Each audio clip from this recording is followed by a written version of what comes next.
saying, yeah, I guess the run was a little bit too smooth. Just a little bit too fast coming out from them in a race. We're definitely seeing Method EU look fantastic. The thing is it just seems to be one of those scenarios as well where it's not their opponents necessarily messing up. It's just how on earth do you keep up Cyronic? I mean, we're back there trying to find good clips to show what happened in this match, and these guys, they just didn't make any mistakes, barring one death from now to the Berserker. These guys just did everything perfectly, and they were going for the strongest pull.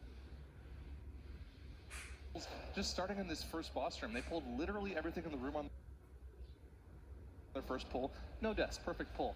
Later on, they just keep going through the dungeon completely perfectly. I mean, this is Method EU at its finest. And, you know, I was talking earlier about how these guys are happy they're in the lower bracket because they get to get comfortable on stage. If they're looking like this in their second match of the day, I'm scary to see what they're like in the next match. Maybe even in the grand final later. They're just machines. I mean, when we bump into them backstage, they're like, yeah, we're happy because we get to play 1 million matches today on the main stage. and that's when we feel the best. Like, Gigi said it to me first thing this morning, then we saw him backstage and the rest of the team echoed that sentiment. Do you think that they do get scarier, Jack, when they're going to be able to get more and more reps on the main stage? I think if they're well rested and they're well prepared, like they look to be right now, you have to keep in mind, what's their practice schedules usually like? It's taking up the majority of the day, and they're saying, well, we know the points where we get better. We talked to Method NA as an example, and they know, okay, about the time we stop practice is the time we're playing the worst for it. It's hours and hours later, right? For games like this, 6 to 8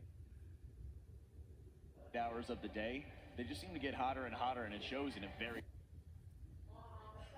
difficult time. It's funny too because you look at the roster as well, and then you start thinking back to different things like the raid races, right? And when do a lot of the best pulls happen in the raid races? It's like 8 hours in sometimes. They definitely have the ability to go for these long extended play sessions, so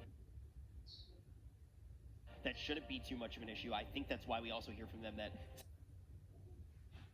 that being an issue, it can be an advantage. But let's talk about their opponents for just a little bit. If you are in a scenario like this, how